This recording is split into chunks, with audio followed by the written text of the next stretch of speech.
সংবাদ সবাইকে স্বাগত জানাচ্ছি। আমি ফিরোজ তোহা। শুরুতেই সংবাদ শিরোনাম। বাংলাদেশের সর্বশেষ গুরুত্বপূর্ণ আপডেট সংবাদে আপনাকে স্বাগত। শুরুতে সংবাদ শিরোনাম, পরে বিস্তারিত। শুরুতেই জানিয়ে দিব, বাংলাদেশে থাকা ২৬ লাখ ভারতীয়র চাকরি বাতিল করতে বলল আওয়ামী লীগ। বাংলাদেশের বিভিন্ন প্রতিষ্ঠানে চুক্তিভিত্তিক ২৬ লক্ষ ভারতীয় নাগরিক চাকরি করেন এমন দাবি দেশের বিভিন্ন রাজনৈতিক সংগঠনের বহুদিনের। অভিযোগ ছিল শেখ হাসিনা সরকার তাদের বিভিন্ন প্রতিষ্ঠানে সুযোগ করে দিয়েছে চাকরি করার। এবার সেই আওয়ামী লীগ দলই দাবি করছে এসব ব্যক্তিদের চাকরিচ্যুত করার জন্য। এরপর জানিয়ে দিব, কুমিল্লায় যুবলীগ নেতাসহ ৩ জনের মরদেহ উদ্ধার। কুমিল্লার হোমনায় একই পরিবারের ৩ জনকে হত্যার অভিযোগ উঠেছে। তাদের গলায় ওড়না পেঁচিয়ে শ্বাসরোধ করে হত্যা করা হয়েছে বলে জানা গেছে। আজ বৃহস্পতিবার ৫ই সেপ্টেম্বর তাদের মরদেহ উদ্ধার করা হয়। এরপর জানিয়ে দিব, বেপরোয়া নেতাকর্মীদের নিয়ন্ত্রণে এবার আইনি পথে হাঁটছে বিএনপি। গঠন করেছে বিশেষ সেল।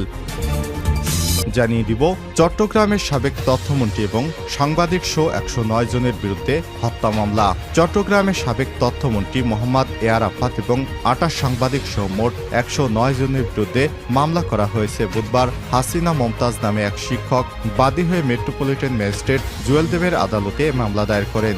আদালত অভিযোগ আমলে নিয়ে তা তদন্ত করে ৩০ দিনের মধ্যে প্রতিবেদন জমা দিতে পিবিআইকে নির্দেশ দিয়েছে। এবারে জানাবো, ইয়াফেস পুত্রের ইশারায় চলত বিজ্ঞান মন্ত্রণালয়। ক্ষমতাচ্যুত আওয়ামী লীগ সরকারের আমলে বিজ্ঞান ও প্রযুক্তি মন্ত্রণালয়ের বিভিন্ন প্রকল্পের পরামর্শক প্রতিষ্ঠান হিসেবে কাজ করেছেন সাইটেক কনসাল্টিং অ্যান্ড সলিউশন নামের একটি প্রতিষ্ঠান। এই কোম্পানির ব্যবস্থাপনা পরিচালক এশরার ওসমান সুমিত। তিনি বিগত ১৫ বছর মন্ত্রণালয়টির দায়িত্বে থাকা মন্ত্রী ইয়াফেস ওসমানের ছেলে। তার ইশারায় সমস্ত কাজ হতো এবং তার ইশারায় এখান থেকে হাজার হাজার কোটি টাকা বিদেশে পাচার হয়েছে। ১৯ কোটিতে কেনা হয়েছে ৯ কোটির যন্ত্রাংশ। এভাবে কোটি কোটি টাকা তিনি হাতিয়ে নিয়েছেন। এবং সর্বশেষ জানিয়ে দিব, বাইডেন মোদির ফোনালাপ নিয়ে নতুন তথ্য দিল এনডিটিভি। গত ২৭ আগস্ট মার্কিন প্রেসিডেন্ট জো বাইডেন এবং ভারতের প্রধানমন্ত্রী নরেন্দ্র মোদির বিভিন্ন পরিস্থিতি নিয়ে ফোনালাপ করেন। পরে ভারতের পররাষ্ট্র দপ্তর এবং মোদি নিজেও দাবি করেন এই ফোনালাপে বাংলাদেশ প্রসঙ্গ নিয়ে আলোচনা হয়েছে। তবে এর একদিন পরে হোয়াইট হাউসের প্রচারিত বিবৃতিতে বাংলাদেশের প্রসঙ্গ উল্লেখ ছিল না। এ নিয়ে ভারতের দাবি নিয়ে ধোঁয়াশা তৈরি হয়েছে। প্রিয় দর্শক, অবশ্য ৩১ আগস্ট ভারতের পররাষ্ট্র দপ্তরের মুখপাত্র রণধীর জয়সাল দাবি করেন বাংলাদেশের সাম্প্রতিক রাজনৈতিক পথ পরিবর্তন দিয়ে ২ দিনের মধ্যে বিস্তারিত আলোচনা হয়েছে। এতক্ষণ শুনছিলেন সংবাদ শিরোনাম, এবারে বিস্তারিত। তবে তার আগে বন্ধুরা, অনুরোধ থাকবে সংবাদটিতে একটি লাইক দিন। এই চ্যানেলে আপনি নতুন হয়ে থাকলে আমাদের সংবাদটি দেখতে দেখতে চ্যানেলটি সাবস্ক্রাইব করে রাখুন। কমেন্ট করে আপনার মূল্যবান মতামত জানিয়ে দিন বন্ধুরা, আপনি বিশ্বের কোন দেশ থেকে বা বাংলাদেশের কোন স্থান থেকে আমাদের সংবাদটি দেখছেন এবং শুনছেন। এবারে বিস্তারিত।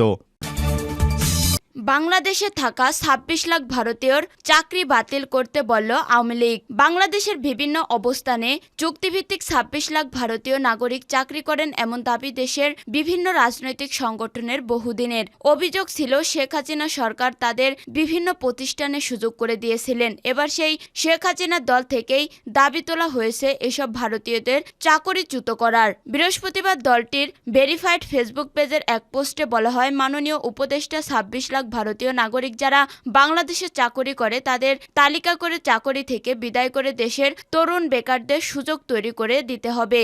ওই পোস্টে কমেন্টস বক্সে বলা হয়, ওই তথ্য উপদেষ্টাই দিয়েছিলেন, সুতরাং এই কাজ তারই সম্পাদন করতে হবে। এটাই তরুণদের দাবি বলে আমরা মনে করি। হাসিনা সরকারের পতনের পর সম্প্রতি আলোচনায় আসে ভারতীয়দের চাকরির বিষয়টি, যেখানে বলা হয় যে দেশে শিক্ষিত বেকার ২৬,৪০,০০০, সেখানে ২৬ লাখ ভারতীয় কিভাবে উচ্চ বেতনে চাকরি করেন। তাদের বেতন হয় ডলারে। প্রতি বছর বাংলাদেশ থেকে প্রায় ৫ বিলিয়ন অর্থাৎ ৫০০ কোটি মার্কিন ডলার রেমিটেন্স ভারতে চলে যাচ্ছে। রেমিটেন্স আয় ভারতের চতুর্থ বড় উৎস বাংলাদেশ। কাগজে কলমে বাংলাদেশ নাম থাকলেও এতদিন দেশটাকে পুরোপুরি নিয়ন্ত্রণ করত ভারত। নেটিজেনেরা বলেন, বাংলাদেশের শিক্ষিত প্রজন্ম নিজ দেশে বেকার ঘুরে আর ভারতীয়রা এদেশে উচ্চ বেতনে চাকরি করে।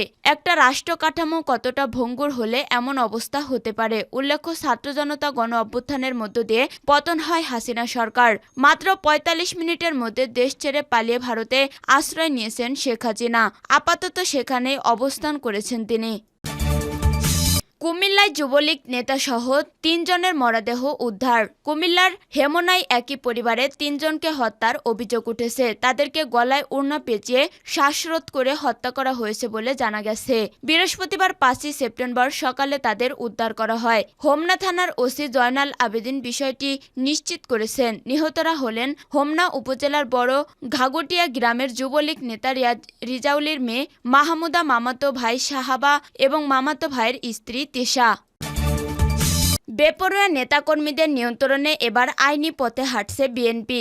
ছাত্র জনতার অভ্যুত্থানে শেখ হাসিনা পতনের পর পরবর্তী রাজনৈতিক পরিস্থিতিতে যেকোনো মূল্যে দেশের সম্প্রতি রক্ষা, লুটপাট, চাঁদাবাজি, দখলদারিত্ব বন্ধসহ শান্তি শৃঙ্খলা বজায় রাখতে কঠোর অবস্থা গ্রহণ করে বিএনপি। শুরু থেকে অপকর্ম নৈরাজ্যের বিরুদ্ধে অবলম্বন করে জিরো টলারেন্স নীতি, দল কিংবা দলের নাম ব্যবহার করে অপকর্মের সঙ্গে জড়িত থাকার অভিযোগে এরই মধ্যে সারা দেশে বিএনপি ও অঙ্গ সহযোগী সংগঠনের ৩.৫ শতাধিক নেতাকর্মীর বিরুদ্ধে বহিষ্কার, পদ স্থগিত কিংবা এ ধরনের কঠোর সাংগঠনিক ব্যবস্থা নেওয়া হয়েছে।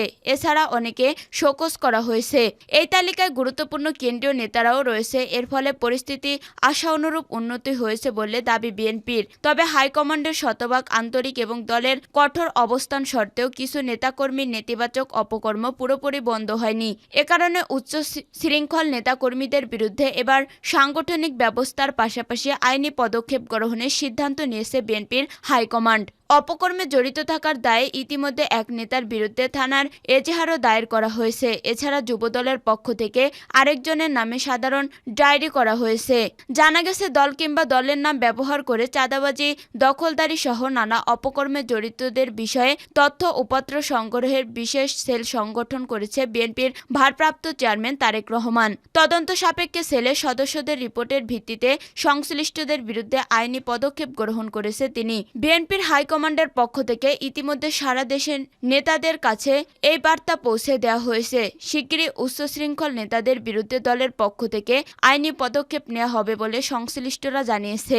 জানতে চাইলে বিএনপি যুগ্ম মহাসচিব সৈয়দ ইমরান সালেহ প্রিন্স কালবেলাকে বলেন, পরবর্তী পরিস্থিতিতে কিছু ব্যক্তি বিএনপির নাম ব্যবহার করে অনৈতিক কাজে লিপ্ত রয়েছে বলে অভিযোগ পাওয়া যাচ্ছে। দলের ভারপ্রাপ্ত চেয়ারম্যান সহ দলীয় নেতৃত্ব এই বিষয়ে সবাইকে বারবার সতর্ক করে অভিযুক্তদের বিরুদ্ধে সাংগঠনিক শাস্তিমূলক ব্যবস্থা নিয়েছে। চট্টগ্রামে সাবেক তথ্যমন্ত্রী ও সাংবাদিক সহ ১০৯ জনের বিরুদ্ধে মামলা। চট্টগ্রামে সাবেক তথ্যমন্ত্রী মোহাম্মদ এ আরাফাত এবং ২৮ সাংবাদিক সহ মোট ১০৯ জনের বিরুদ্ধে মামলা হয়েছে। বুধবার হাসিনা মমতাজ নামে এক শিক্ষক বাদী হয়ে মেট্রোপলিটন ম্যাজিস্ট্রেট জুয়েল দেবের আদালতে এই মামলা করেন। আদালত অভিযোগে মামলা নিয়ে তা তদন্ত করে ৩০ দিনের মধ্যে প্রতিবেদন জমা দিতে পিবিআইকে নির্দেশ দিয়েছেন। আদালত সূত্রে জানা যায়, মামলার বাদী হাসিনা মমতাজ একটি কলেজের শিক্ষক। মামলার এজাহারে অভিযোগ করা হয়, ৪ আগস্ট কোতোয়ালি থানার নিউ মার্কেট এলাকায় শিক্ষার্থীদের আন্দোলনে হামলা চালায় ছাত্রলীগ যুবলীগের সন্ত্রাসীরা। সাংবাদিকেরা এই সত্য ঘটনা সঠিকভাবে তুলে ধরেননি। হামলায় প্রচারণাকারী ও নির্দেশদাতা হিসেবে অভিযুক্ত করা হয় বিবাদীদের। তবে চট্টগ্রাম সাংবাদিক ইউনিয়নের সাধারণ সম্পাদক মৌলানা শামসুল ইসলাম যুগান্তরকে বলেন, এই মামলায় যিনি বাদী হয়েছেন তাকে অপকর্ম ও দুর্নীতির অভিযোগে শিক্ষার্থী ও অভিভাবকরা কলেজ থেকে পদত্যাগে বাধ্য করেন বলে আমরা জানি। তিনি তার প্রচারণায় বিভিন্ন জাতীয় ও স্থানীয় দৈনিকসমূহ মূলধারার গণমাধ্যমের কর্মীদের বিরুদ্ধে মামলা করেছে, তা আমরা খতিয়ে দেখছি। অন্তর্বর্তীকালীন সরকারকে প্রশ্নবিদ্ধ করতেই মিথ্যা মামলায় সাংবাদিকদের জড়িয়ে দেওয়া হচ্ছে বলে মন্তব্য করেছেন তিনি।